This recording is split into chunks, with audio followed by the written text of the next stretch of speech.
Please, I am not joking. This is my first Dawn Trail video since its launch, so major spoilers incoming. FF14 Dawn Trail introduced major plot developments with regards to the source's reflections. A major part of this is the civilization of Alexandria, which hails from a reflection aspected to lightning. In this, my first video creation since Dawn Trail's launch, I will be comparing the similarities and differences between the Alexandria of the Unlost World and Alexandria on the world of Gaia in Final Fantasy IX. Before we begin, I suppose it's only right to do a quick TLDR of our series predecessor. Final Fantasy IX released in the year 2000. It takes place on the world called Gaia, with much of its story taking place on the Mist Continent. You follow the adventures of a man named Zidane. He's joined by many allies, chief among them Princess Garnet of Alexandria. Her mother, Queen Bran, serves as one of the main antagonists, seeking to gain power and destroy any who get in her way, even her own daughter. First half of the game follows the Queen's hunt for Garnet and gems of great power. Along the way, to achieve these goals, she destroys multiple kingdoms, and decimates the Kingdom of Lindblum, Alexandria's longtime rival state.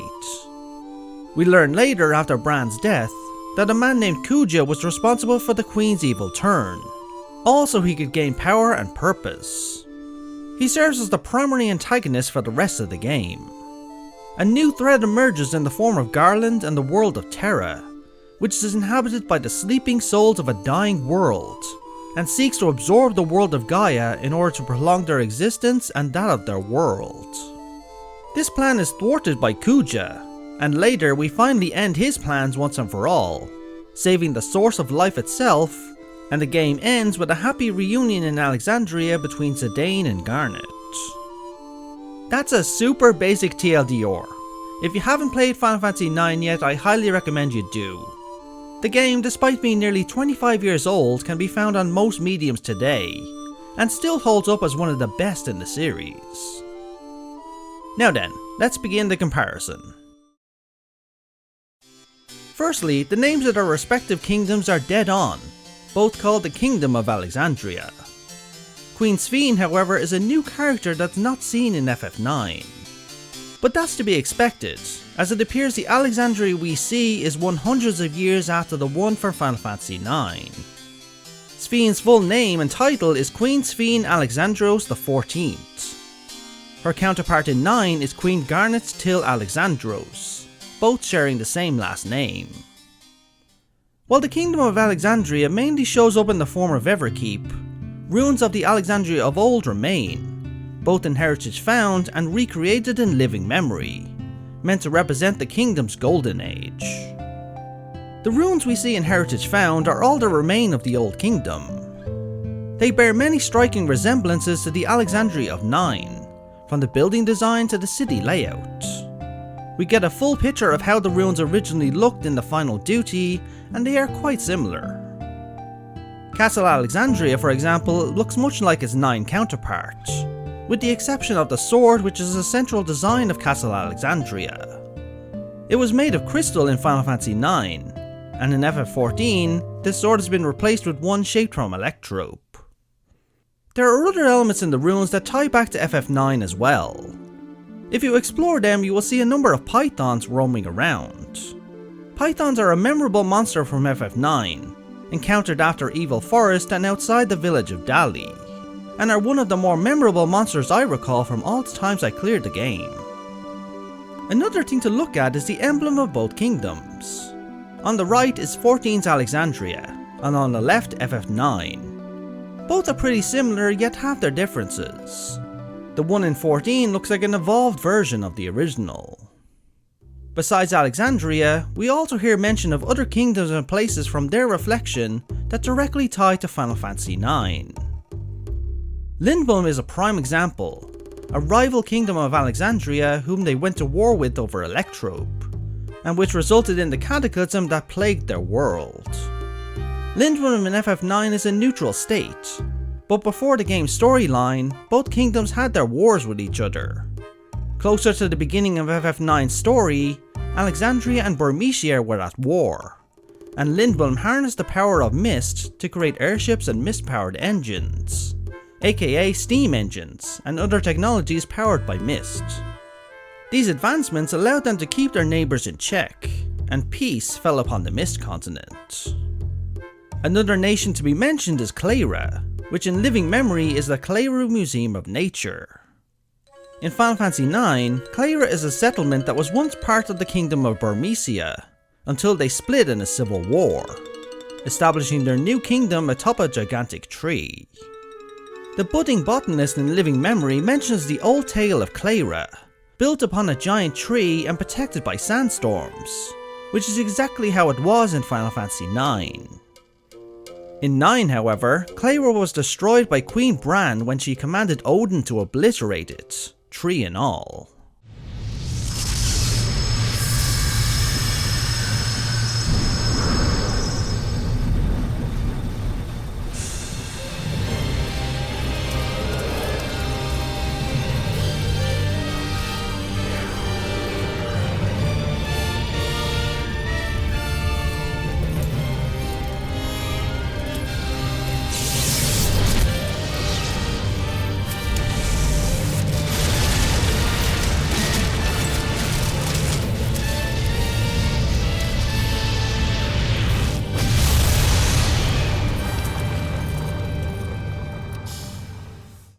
The story the child tells us likely means the tales of old Cleyra were still being passed down. Burmecia, meanwhile, was never mentioned in Dawntrail. Gaia of Final Fantasy IX has 4 continents. The Mist Continent, where Alexandria and other kingdoms are located, the Outer Continent, the Forgotten Continent, and the Lost Continent. On the Outer Continent, there is a village called Konpete, which is inhabited by a dwarven-like species, who excel at crafting and have a unique greeting, known as Rally Ho. I bring this up because Konpete was mentioned in living memory. A Milala we encounter says his people come from Konpete, and their greeting is Lally Ho, just like the dwarves of the first. Staying on this subject, we also hear mention and saw direct reference to the Iifa tree in Final Fantasy IX. The terminal gazing endless who told us about Konpete had this to say about it. Our settlement was also famous for a gigantic tree that grew nearby. It was so enormous that when you stood at its base, the roots covering the ground went beyond the horizon. The terminal here at Windspark Gardens is apparently inspired by that very tree, the Iifa tree as its name was. It may not be real, but it's nice to have it as a memento for posterity. In Final Fantasy IX, the Iifa tree is indeed close to Konpete, and it's just as the Milala described, a gigantic tree that extends above the clouds and whose roots extend beyond the horizon. Indeed, in FF9, the Iifa tree's roots could be found even on other continents, for the purpose of expelling mist. Let's look at living memory again. In Yesterland, we see this amusement park. This place was created specifically to capture a period of time, that of Alexandria's golden age, which is likely the years just after the events of Final Fantasy IX and the adoption of Electrope. I'm not sure the collective memory would extend back to Final Fantasy IX, but information from that time does exist in the form of stories.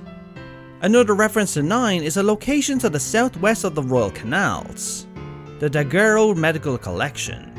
This is a direct reference to Daguerro, an optional location in Final Fantasy IX that can be found on the Forgotten Continent, and is a place where many endgame items can be acquired. Both locations share a similar water theme, and both are collections of books and knowledge. What's interesting as well is that both occupy the same locations on their respective maps on the southwest edge. The Tenacious tour guide also shows us a fountain by the canals, with a legend that happiness will come to whoever tosses in a coin. While a common enough legend in most cities in fact, this is a direct reference to the city of Trino in Final Fantasy IX, where if you throw 10 gil into the fountain 13 times, you will feel happier. Another interesting location is Oilvert, which is a location of Terran origin located again on the Forgotten Continent. This place is well remembered by FF9 players for a special room within with glowing faces that tells the story of the world of Terra and what it has to do with Gaia. A room just like this can be found in Isle Volcane, where we learn a bit more about Milalan history and say our goodbyes to Kryle's parents. This place also shares many architectural similarities to a Wheelvert, one of the most obvious being the wall of glass that appears in both locations. Aside from these physical similarities, we also get references to many others. The lively lass who plays a clue game with us mentions I Want to Be Your Canary, a popular play that is shown at the start of Final Fantasy IX.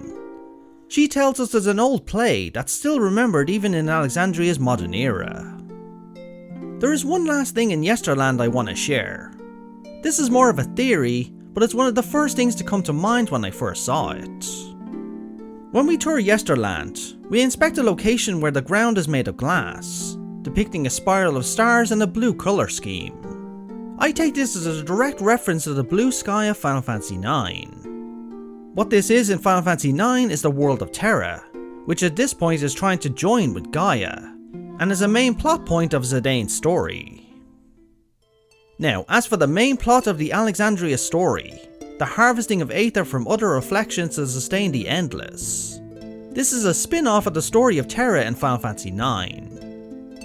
In this game, Terra is an old world, whose inhabitants gave up their bodies, and their souls sleep in stasis, until their world can absorb another to sustain itself, after which they can be reborn in new bodies. You may already see the similarities with both stories. Like in FF14, this plan was thwarted, and as far as we are aware, Terra was destroyed along with its people, similar to what ultimately happened to the Endless. The developers never made any allusions to these two worlds being connected, rather they brought it to life in FF14, tying everything together with Nobuo Uematsu's amazing musical score for Final Fantasy IX. That said, this is the biggest crossover with a series game we have ever received. In the past we saw items, locations and defeatable bosses taken directly from the series, but nothing even remotely on the scale of what they did with Dawntrail and Alexandria. I feel there's much more to this than meets the eye, and I have a theory or two which I'll share in my next video. But those are some comparisons between Alexandria in 14 and Alexandria of Final Fantasy IX.